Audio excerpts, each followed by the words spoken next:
और तो आपको बता रहे हैं किस तरह से अब नए संसद भवन में प्रवेश कर गए हैं तमाम सांसद। वो तस्वीरें हम आप तक लगातार पहुंचाते रहेंगे।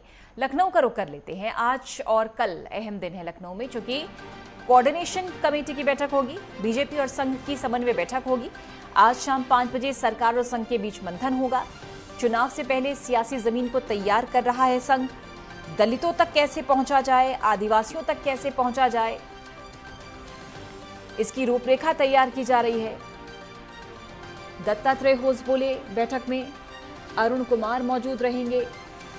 नगर में बैठक होगी। बीजेपी प्रदेश अध्यक्ष भूपेंद्र चौधरी मौजूद रहेंगे। बैठक में बूथ सशक्तिकरण अभियान पर भी चर्चा होगी।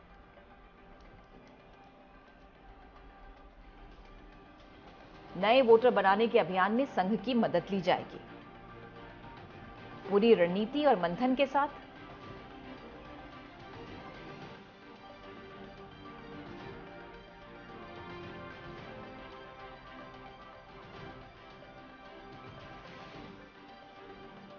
शाम 5 बजे सरकार संघ के बीच मंथन। चुनाव से पहले सियासी जमीन तैयार कर रहा है संघ। अपनी दावेदारी और पुख्ता करने के लिए, मजबूत करने के लिए जन जन तक पहुंचने की कवायद, हर वर्ग को साधने की कवायद, आदिवासियों और दलितों तक पहुंचने के लिए भी संघ की मदद ले रहा है भाजपा। अहम बैठक आज शाम 5 बजे, समन्वय बैठक संघ और भाजपा की।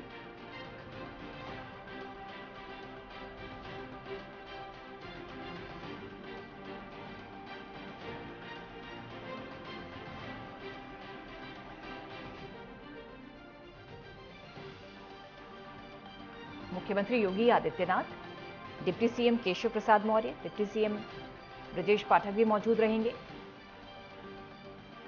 संघ के साथ मंथन भाजपा का। कोशिश यह है कि हर वर्ग तक पहुंचा जाए। तो दलितों और आदिवासियों के लिए खास रणनीति पर काम कर रही है भाजपा, और इसमें संघ भी मदद करेगा।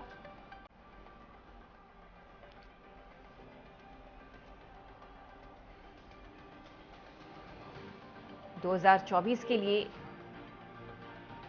बड़ा टारगेट साध कर चल रही है सरकार।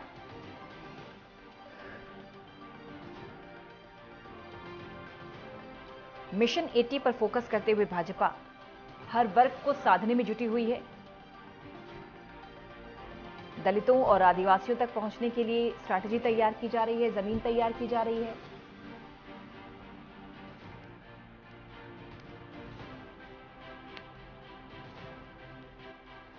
अनिकेत तिवारी हमारे सहयोगी जुड़ गए हैं ज्यादा जानकारी के साथ। अनिकेत, मंथन का दौर लगातार जारी है। इस पड़ाव में आज का दिन भी काफी अहम, चूंकि संघ और भाजपा की संयुक्त बैठक, समन्वय बैठक होगी, जिसमें स्ट्रैटेजी बनाई जाएगी कि कैसे दलितों तक, कैसे आदिवासियों तक पहुंचा जाए।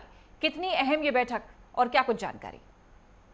देखिए पूजा, अगर बात की जाए इस बैठक की तो यकीनन तौर पर जैसा कि देख रहे हैं कि कुछ समय बाद जो लोकसभा के चुनाव है उनका ऐलान होने वाला है। वैसे में अगर बात की जाए उत्तर प्रदेश की, तो साफ तौर पर जो लोकसभा की सीटें हैं उत्तर प्रदेश में, जो जिस तरह से केंद्रीय नेतृत्व का जो दावा किया जा रहा है, और प्रदेश अध्यक्ष जो उत्तर प्रदेश के भूपेंद्र सिंह चौधरी, वो भी कहीं ना कहीं जो विश्वास है वो केंद्र सरकार को जता रहे हैं कि वो 80 सीटों पर अपनी जीत सुनिश्चित करेंगे केंद्र सरकार के लिए। तो जिस तरह से लगातार जो दावे आ रहे हैं केंद्र सरकार, भारतीय जनता पार्टी के, तो उन दावों को जमीन पर कैसे उतारना है, उनको इम्प्लीमेंट कैसे करना है, तो उसके लिए कहीं ना कहीं हर विधानसभा पर काम करने की आवश्यकताएं हैं। सभी लोकसभा की सीटों पर काम करना है, और तमाम जो वोटर्स हैं जो भारतीय जनता पार्टी से जो अलग थलग है, उनको भी किस तरह से सम्मिलित करना है, उनको किस तरह से अपने खेमे में शामिल करना है।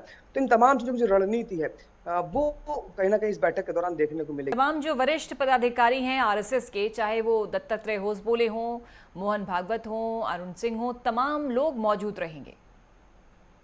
यकीनन तौर पर अगर बात की जाए लोकसभा चुनावों की, तो अगर बात की जाए विपक्ष की, तो आप देख रहे हैं जिस तरह से एक विपक्ष एक बड़ा खेमा तैयार हो रहा है। अलग अलग जो राजनीतिक दल है वो उसमें शामिल हो चुके हैं। अब ऐसे में अगर बात की जाए भारतीय जनता पार्टी की, तो यकीनन तौर पर जो चुनौती है वो बेहद मजबूत है, और चुनौती को पूरी तरह से शिकस्त देना है विपक्ष को, उसके लिए काम करने की बेहद आवश्यकता है। इसीलिए अगर बात की जाए भारतीय जनता पार्टी की, तो हर क्रम में अब कहीं ना कहीं ये प्रयास किया जा रहा है कि जो भी योजनाएं हैं वो जमीन तक पहुंच पाई, उनसे कितने लोग लाभान्वित हुए हैं, और जो योजनाएं हैं उनको किस तरह से लोगों तक पहुंचाना है, कैसे लोगों तक अपनी पहुंच बनानी है। तो जो तमाम जो समीकरण है, जो चुनावों से पहले तमाम जो राजनीतिक दल अपने खेमे के लिए अपनाते हुए नजर आते हैं, तो वो इस बैठक में तमाम जो निर्देश है वो देखने को मिलेंगे। तमाम जो नेता इसमें मौजूद रहेंगे, जो आरएसएस के तमाम जो प्रमुख हैं, वो जब इसमें आएंगे तो तमाम जो रणनीति, जिस तरह से चाहे हिंदुत्व के एजेंडे को लेकर आगे चलना हो, या फिर जो तमाम जो योजनाएं हैं केंद्र सरकार की हो या प्रदेश सरकार की हो, तो उन योजनाओं की बात हो, तो परस्पर वो जो समीकरण जो बैठाना है, तो उस समीकरण को बैठाते हुए जो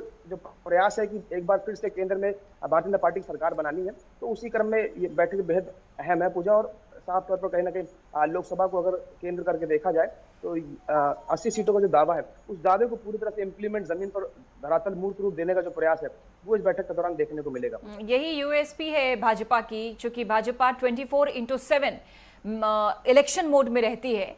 एक चुनाव संपन्न होते ही दूसरे चुनाव में जुट जाती है, और ये जो भाजपा की तैयारियां हैं ये अंतिम समय तक चलती रहेंगी। यानी अंतिम व्यक्ति तक पहुंचने की कवायद भाजपा की अंतिम समय तक चलती रहेगी। एक एक वोटर को कैसे जोड़ा जाए, एक एक वर्ग को कैसे साधा जाए, न सिर्फ कार्यकर्ताओं के बूते ये सब कुछ रहता है, बल्कि जो बड़े पदाधिकारी हैं, जो बड़े चेहरे हैं, जो बड़े मंत्री हैं, जो सांसद हैं, वो खुद पल पल की निगरानी, पल पल के घटनाक्रम का संज्ञान खुद लेते हैं। और मुख्यमंत्री चूंकि लीड कर रहे हैं मिशन 80 को, ऐसे में हम देखते हैं कि हर दिन एक नया अपडेट भाजपा की स्ट्रैटेजी को लेकर सामने। हाँ बिल्कुल, देखिए पूजा, अगर बात की जाए उत्तर प्रदेश की, सबसे बड़ा सूबा है उत्तर प्रदेश, और लोकसभा की 80 सीटें उत्तर प्रदेश में है, तो सभी जो राजनीतिक दल है उन सभी की जो निगाहें हैं वो उत्तर प्रदेश में टिकी हैं। अब ऐसे में अगर बात की जाए मुख्यमंत्री योगी आदित्यनाथ की पूजा, तो निश्चित तौर पर कहीं ना कहीं बड़ी चुनौती मुख्यमंत्री योगी आदित्यनाथ के लिए है, क्योंकि अगर पिछले लोकसभा के चुनावों को अगर हम जो फैसले आए तो उनको अगर देखें तो 67 सीटें भारतीय जनता पार्टी को मिली थी, और अब लगातार जो दावा किया जा रहा है कि 80 सीटों पर जीत सुनिश्चित करनी है, तो उस दावे को भी जिस तरह से जमीन पर उतारना है, तो यकीनन तौर पर अगर बात की जाए मुख्यमंत्री योगी आदित्यनाथ की, या फिर जो प्रदेश अध्यक्ष भूपेंद्र सिंह चौधरी है, जिनको जिम्मेदारी दी गई है, तो वो इस जिम्मेदारी को कैसे निर्वहन करेंगे, उस जिम्मेदारी का कैसे सफल बनाएंगे, तो साफ तौर पर एक चुनौती जरूर है। और हालांकि अगर बात की जाए जो केंद्रीय नेतृत्व हो या फिर उत्तर प्रदेश सरकार की बात हो, तो लगातार उसी क्रम में प्रयास भी किया जा रहा है कि हर वर्ग को साधने का भी प्रयास चुनाव से पहले देखने को मिल रहा है पूजा। शुक्रिया आपका अनिकेत, इस खबर पर जानकारी देने के लिए। अपडेट आपसे लगातार लेते रहेंगे। फिलहाल के लिए धन्यवाद।